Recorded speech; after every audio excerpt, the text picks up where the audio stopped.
주방산만을 뽑아낸 거예요.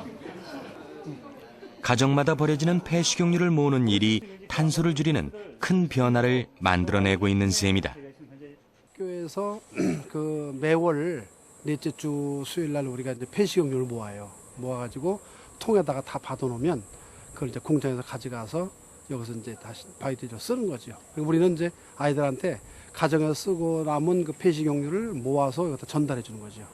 그리고 아까 그 폐식용유 아까 갖다 둔 친구한테 저희가 그 통에다 똑같이 바이오디젤 채웠거든요. 아마 이거 더 많은.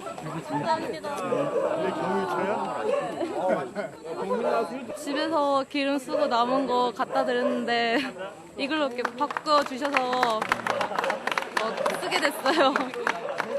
처음에 되게 신기했다 그래야 되나?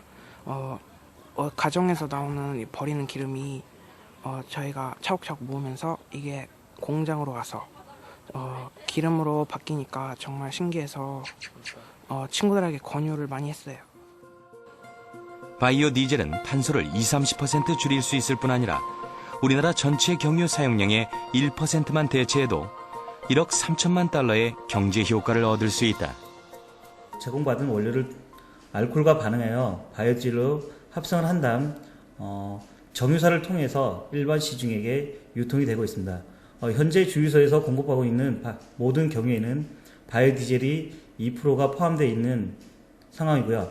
이 바이오디젤의 함량은 지속적으로 늘려나가서 2020년대에는 약 5%에서 10%까지 증가될 예정입니다. 화려한 초고층 빌딩으로 경제 성장의 상징이 된 도심. 그런데 이 건물들이 탄소 배출의 온상이라는 것을 아는 이는 많지 않다. 우리나라는 전체 국가 에너지의 25% 정도를 건축물에서 소비하고 있는데요. 선진국의 비중에 비해서는 지금은 작습니다만 계속 선진국을 따라잡고 있습니다. 그러므로 우리도 전 세계적으로 볼 때는 탄소 다배출 국가 중에 하나이고요. 이것을 줄이지 않으면 장래에 굉장히 커다란 어려움에 직면하게 될 것입니다. 기후변화를 이야기한 탄소를 줄이기 위해서 반드시 변해야 하는 분야가 바로 건축. 최근 그 대안으로 주목받고 있는 패시브 하우스를 찾아봤다.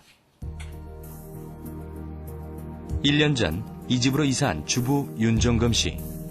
제작진이 특별한 점을 발견하지 못하자 불을 켜 삼중창을 확인시켜준다. 해가 넘어갈 시간이 되자 창문 전체가 블라인드로 가려졌다. 철저한 단열이 패시브 하우스의 특징이다.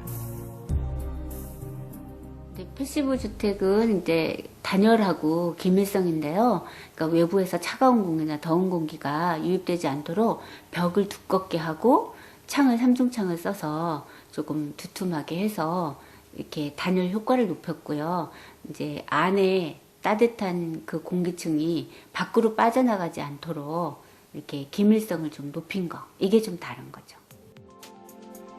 패시브 하우스의 원리는 건축물 안에서 발생하는 열은 밖으로 내보내지 않으면서 태양열과 지열 등 안으로 들어온 열은 철저하게 가두는 것이다.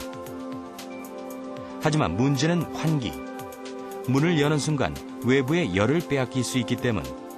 하지만 답은 이 열교한 환기 장치에 있다.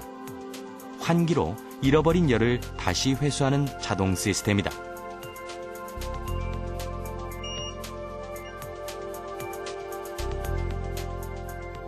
이런 부분들 있잖아요.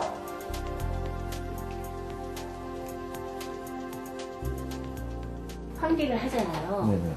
근데 그렇게 하지 않고 그냥 항상 이렇게 틸트를 하면 이렇게 해서 틸트로 이렇게 해놓으면 이제 먼지는 차단하고. 관리비는 얼마나 들까?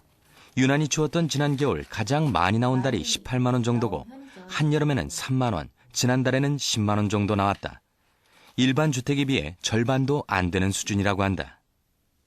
처음에 초기 비용이 조금 더 들더라도 살면서 계속 기분 좋고 쾌적하고 또 그렇게 살아가는 게 훨씬 정신적인 비용이나 또 실제적으로 들어가는 이 물질이나 그 비용을 다 낮추는 방법인 것 같아요. 에너지 효율을 높여 탄소 배출을 줄이려는 시도는 상업용 건물도 예외는 아니다. 지난 4월 국립환경과학원이 준공한 기후변화 연구동. 탄소 배출을 줄이기 위한 친환경 건물의 모델을 제시하기 위해 에너지를 절약하는 것은 물론 에너지 자급자족과 철저한 단열로 탄소를 배출하지 않는 탄소 제로 건물이다. 컴퓨터라든지 전등에 들어가는 전기 에너지가 있는데요. 그 부분들을 최대한 기술을 발휘해서 적용 가능한 기술을 66가지 가능한 기술들을 적용해서 40% 정도 에너지 세이빙하는 효과를 가져왔고요. 그 다음에 그 나머지 60%는 태양광이라든지 지열이라든지 태양열 그 발전을 통해 가지고 저희가 60% 정도의 에너지를 충당을 하고 있습니다. 그렇기 때문에 거의 100%에 가까운 에너지가 저희 자체적으로 생산하고 아끼기 때문에 탄소 제로 건물이라고 할 수 있습니다. 탄소를 줄이기 위한 에너지 소비 부문을 살펴봤다. 먼저 사무실은 전체